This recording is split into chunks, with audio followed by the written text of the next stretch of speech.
வணக்கம். நாம் ஏதாவது ஒரு ஸ்ட்ராட்டஜியில் நல்லா மாஸ்டர் ஆகிட்டோம் அப்படின்னாலே போதும். நிறைய ஸ்ட்ராட்டஜி மார்க்கெட்டில் இருக்குது. So break out strategy, support resistance strategy, over sold strategy, moving average strategy, trend line strategy, இந்த மாதிரி ஏகப்பட்ட ஸ்ட்ராட்டஜி இருக்குது. Open interest strategy. இப்போ இது எல்லாமே நம்ம கற்றுக்கிட்டு ஒரு என்ட்ரி எடுக்கிறோம் அப்படின்னா அது சாத்தியமே கிடையாது. ஏன்னா ஒன்றில் நமக்கு பையிங் இருக்குது, ஒன்றில் செல்லிங் இருக்கும். நம்ம கன்ஃபியூஸ் ஆகிட்டு எதுவுமே நம்ம பண்ண மாட்டோம். ஸோ அதனால் நம்ம என்ன பண்ணலான்னா, நமக்கு எது ஃபேவராக இருக்குது அப்படிங்கிறத நம்ம ஃபஸ்ட்டு பேக் டெஸ்ட் பண்ணிவிட்டு அதில் மாஸ்டர் ஆகணும். நான் இன்றைக்கி மெயினாக நல்லா சூப்பராக ஒர்க் அவுட் ஆகக்கூடிய ஸ்ட்ராட்டஜின்னு நான் நம்புறது பார்த்திங்கன்னா ஃபிபோனாச்சி அப்படின்ட்டு நம்ம சொல்லுவோம். அது ரொம்ப காலமாக யூஸ் பண்ணிட்டு இருக்கோம். எனக்கு தெரிஞ்சு அது சூப்பராக ஒர்க் ஆகிட்டு இருக்கு. ஒரு 5 ஸ்கிரிப்டில் எப்படி அட்டகாசமாக ஒர்க் ஆகிருக்கு அப்படிங்கிறத நம்ம இந்த வீடியோவில் பார்க்க போகிறோம். அதுக்கு முன்னாடி கீழே வர்ற மார்க்கெட்டில் நம்ம எப்படி பை பண்ணணும் அப்படிங்கிறத தெரிஞ்சுக்கணும் நீங்கள் அப்படின்னா, இந்த லைஃப் டைம் செட்டில்மெண்ட் வேணுமா, அப்போ இந்த வீடியோ பாருங்கள் அப்படின்ட்டு ஒரு வீடியோ போட்டிருக்கேன். அதை ஆஸ் யூஸ்வல் நம்ம இந்த ட்ரேடிங் வியூவில் என்னென்னலாம் யூஸ் பண்ணி எப்படி கீழே வரும்போது பை பண்ணலாம் அப்படிங்கிறத சொல்லியிருக்கேன். அது ரொம்ப யூஸ்ஃபுல்லாக இருக்கும் அப்படின்ட்டு நான் நம்புகிறேன். அதை ஃப்ரீ டைம் இருந்தால் நீங்கள் அதை செக் பண்ணி பாருங்கள். ஃபிபோ எப்படி ஃபஸ்ட்டு ட்ரா பண்ணணும் அப்படின்னா, 2 ஸ்விங், அதாவது ஒரு ஹையும் ஒரு லோவும் இருந்ததுன்னா போதும். அதை வச்சு நம்ம நம்ம ஈஸியாக ஃபிபோ ட்ரா பண்ணிட முடியும். இந்த ஹை லோ வச்சுட்டு ட்ரா பண்ணுறதா, இந்த ஹை லோ வச்சுட்டு ட்ரா பண்ணுறதா, இல்லை இந்த ஹை லோ வச்சுட்டு ட்ரா பண்ணுறதா அப்படிங்கிற கன்ஃபியூசன் ஃபஸ்ட்டு வரத்தான் செய்யும். அதை ப்ராக்டிஸில் நீங்கள் டே பை டே நீங்கள் ப்ராக்டிஸ் பண்ணும்போது அது உங்களுக்கு எந்த ஸ்விங்கில் பர்ஃபெக்டாக ஒர்க் ஆகிறதுக்கு வாய்ப்பு இருக்குது அப்படிங்கிறது உங்களுக்கு ஆட்டோமேட்டிக்காக தெரிஞ்சிடும். அது நான் சொல்லி கொடுக்கறதுனால வரப்போகிறதில்ல. நீங்கள் டெய்லியும் ஒரு 10 ஸ்கிரிப்ட் 20 ஸ்கிரிப்ட் எடுத்து ட்ரா பண்ணி பழகுனீங்க அப்படின்னா உங்களுக்கு ரொம்ப ஈஸியாக வந்துடும். ஃபஸ்ட்டு நீங்கள் ஹையர் டைம் ஃப்ரேமில் ட்ரா பண்ணி பழகுங்க. போக போக நீங்கள் ஸ்மால் டைம் ஃப்ரேமுக்கு வரலாம்.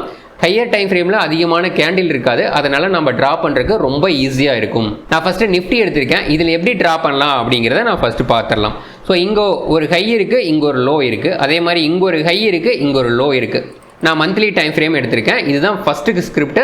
நம்ம பார்க்க போகிற 5 ஸ்கிரிப்ட் இல்லை. ஸோ இதுதான் ஃபிபோ. நான் என்ன பண்ணுறேன்னா ட்ரா பண்ணுறேன். இப்போது இந்த ஹையுக்கும் இந்த லோக்கு வச்சு ட்ரா பண்ணியிருக்கேன். மார்க்கெட் பார்த்தீங்க அப்படின்னா 4th டார்கெட் வரைக்கும் போகாமல் 4.236 போகாமல் இப்போ 3.618க்கு கீழே ட்ரேட் ஆகிட்டு இருக்கு. ஓகேங்களா? மந்த்லி கேண்டிலும் க்ளோஸ் வச்சிருச்சு, கீழே ட்ரேட் ஆகிட்டு இருக்கு. அடுத்தது கீழே வந்தால் எது வரைக்கும் வரும்? அரௌண்ட் 20,000 வரைக்கும் வர்றதுக்கு வாய்ப்பு இருக்கு. 2.618 வரைக்கும் 20,000 வரைக்கும் மார்க்கெட் வரலாம் அப்படிங்கிற நமக்கு ஒரு ஐடியா கிடைக்குது. ஐயோ, இங்கிருந்து இன்னும் நமக்கு 3,500 பாயிண்ட் கீழே இறங்குமா அப்படின்னு நம்ம பேனிக் ஆக வேண்டியதில்லை. அது வந்தாலும் வரலாம் அப்படிங்கிற ஒரு ஐடியா கிடைக்குது. அடுத்தது நம்ம இந்த ஸ்விங்கும் நம்ம ட்ரா பண்ணி பழகலாம். இன்னொரு ஸ்விங் பார்த்தோம்ல, அதுலேயும் நம்ம ட்ரா பண்ணி பார்த்துடலாம். ஸோ இந்த ஸ்விங்குக்கு ட்ரா பண்ணலாம். இந்த ஸ்விங் ரொம்ப சின்னதாக இருக்குது, அதனால நான் இதை எடுத்துக்கல.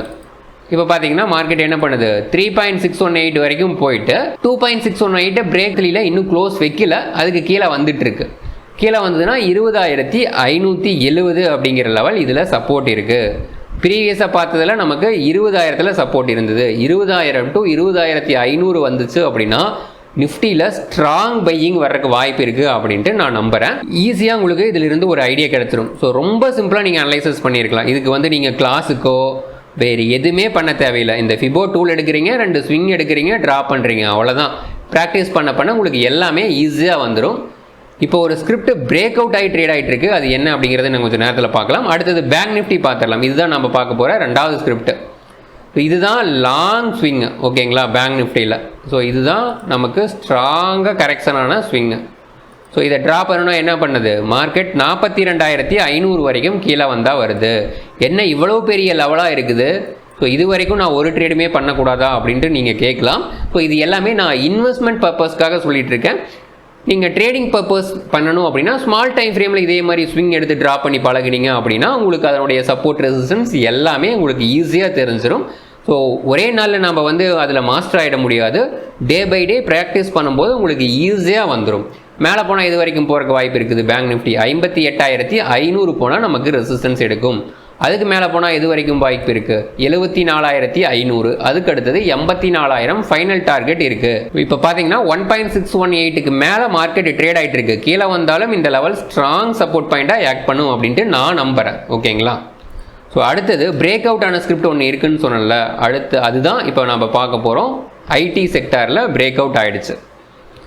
அதுக்கு நம்ம ஃபிபோ எங்கே பண்ண போகிறோம்? ஸோ இந்த ஹைக்கும் இந்த லோக்கும் வச்சு ட்ரா பண்ண போகிறோம். பிரேக் அவுட் ஆகி இப்போ நின்றுட்டுருக்கு. அட்லீஸ்ட் 1.618 வரைக்கும் போகிறக்கு வாய்ப்பு இருக்குது. 47,800 வரைக்கும் வாய்ப்பு இருக்குது. அடுத்தது 61,500, அதுக்கு அடுத்தது 74,000 வரைக்கும் வாய்ப்பு இருக்குது.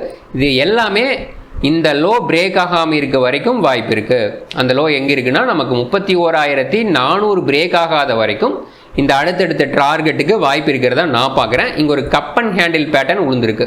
ஸோ இதுவுமே பார்த்தீங்கன்னா இந்த ஹை வரைக்கும் மேலே போகிறதுக்கு வாய்ப்பு இருக்குது. மினிமம் டார்கெட் நமக்கு இங்கிருந்து ஒரு 20% டார்கெட் இருக்கிறதா நான் பார்க்குறேன். ஃபிபோலையும் நமக்கு டார்கெட் மேலே இருக்குது, கப் அண்ட் ஹேண்டில் பேட்டர்லையும் மேலே டார்கெட் இருக்குது. ஸோ ஐடி செக்டரில் இதெல்லாம் நல்ல ஸ்கிரிப்ட் அப்படிங்கிறத அனலைசஸ் பண்ணி அதில் இன்வெஸ்ட் பண்ணணும் அப்படின்னா கூடிய சீக்கிரம் நம்ம ப்ராஃபிட் பண்ணுறதுக்கு வாய்ப்பு இருக்கிறதா நான் பார்க்குறேன். அடுத்தது நம்ம பார்க்க போகிற 4th ஸ்கிரிப்ட் என்ன அப்படின்னா கோல்டு ஆல்ரெடி நான் ட்ரா பண்ணி வச்சுருக்கேன்.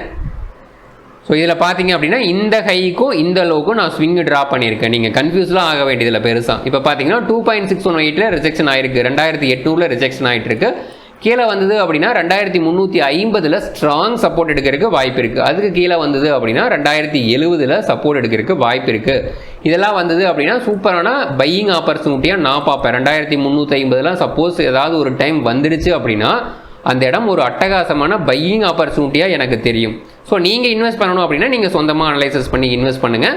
ஸோ இது எல்லாமே நாம் மீன் பிடிச்சு தர்றது கிடையாது. மீன் எப்படி பிடிக்கணும் அப்படிங்கிறது தான் கற்றுக் கொடுக்கணும். நாம் ஈஸியாக கற்றுக்கிட்டோம் அப்படின்னா எவ்வளவு டன் மீன் வேணாலும் நம்ம பிடிச்சிக்க முடியும். அதுக்கு அடுத்தது mid cap. So mid cap பார்த்தீங்க அப்படின்னா இங்கே தான் ஸ்விங் இருக்குது. ஸோ இதுக்கு நம்ம ட்ரா பண்ணுறோம், இந்த ஸ்விங்குக்கு ட்ரா பண்ணிட்டோம் அப்படின்னா எவ்வளோ அட்டகாசமாக பாருங்கள். இந்த 3.618லேருந்து மார்க்கெட் ரிஜெக்ஷன் ஆகிருக்கு. கீழே வந்தால் எது வரைக்கும் வரும்? 11,200 வரைக்கும் வரும். 11,200 வந்ததுன்னா அது அங்கிருந்து பவுன்ஸ் ஆகிறதுக்கு வாய்ப்பு இருக்குது. அதுக்கு கீழே வந்தால் 9,250 ரேஞ்சில் சப்போர்ட் பாயிண்ட் இருக்குது. ஸோ நம்ம கீழே வரும்போது பேனிக் ஆக வேண்டியதில்லை. எந்தெந்த இடம்லாம் பையிங் ஆப்பர்ச்சுனிட்டி அப்படின்னு நம்ம சர்ச் பண்ணி வச்சுருக்கணும். அப்போ தான் சப்போஸ் மார்க்கெட் ஸ்ட்ராங்காக கீழே வரும்போது நம்ம பயப்படாமல் இன்வெஸ்ட் பண்ணுவோம். ஸோ எல்லோரும் இந்த இடத்துல வந்துட்டு இருக்கும்போது என்ன சொல்லுவாங்க அப்படின்னா, இந்த இடத்துல வந்துட்டு இருக்கும்போது மார்க்கெட்டின் அதளத்து போயிடும், இந்த லோ பிரேக் ஆகி போயிடும், கீழே போயிடும் அப்படின்னு சொல்லுவாங்க. இங்கே போயிட்டு இருக்கும்போது என்ன சொல்லுவாங்க, மார்க்கெட் இப்படியே போயிடும், வானத்தையே உடச்சிட்டு போயிடும் அப்படிங்கிறத எல்லாமே சொல்லுவாங்க. ஸோ எல்லாரும் என்ன சொல்கிறாங்க அப்படிங்கிறது முக்கியம் கிடையாது, நமக்கு என்ன தோணுது அப்படிங்கிறதா ரொம்ப முக்கியம். ஸோ நமக்கு ஒரு ஐடியா இருந்தால் மட்டும்தான் மார்க்கெட்டில் ஜெயிக்க முடியும். அடுத்தவங்க சொல்கிறத நம்ம கேட்டு ரொம்ப நாளைக்கெல்லாம் ஜெயிக்க முடியாது. ஸோ இந்த ஸ்ட்ராட்டஜி எப்படி ஒர்க் ஆகுது அப்படிங்கிறத நீங்கள் அனலைசஸ் பண்ணி பாருங்கள். இப்படி ஒரு ஸ்ட்ராட்டஜி இருக்குது, இதில் மட்டுமே மாஸ்டர் ஆனீங்க அப்படின்னா போதும். நீங்கள் ட்ரெண்ட் லைனு, சப்போர்ட் ரெசிஸ்டன்ஸு இது எதுவுமே தெரிஞ்சுக்க வேண்டியது கிடையாது. நீங்கள் எங்கேயுமே கிளாஸுக்கு போக வேண்டியது கிடையாது. டெய்லியும் ஒரு 1 hour or 2 hour ப்ராக்டிஸ் பண்ணுனா மினிமம் ஒரு 1 yearல நீங்கள் நினைக்கிற மாதிரி தான் மார்க்கெட் போகும். மேலே போகும்னா போகும், இந்த இடம் வந்தால் கீழே வரும்னா வரும். அந்த மாதிரி நம்ம ஒரு சூப்பரான ஸ்கில்லை இம்ப்ரூவ் பண்ணிக்க முடியும். தேங்க்யூ.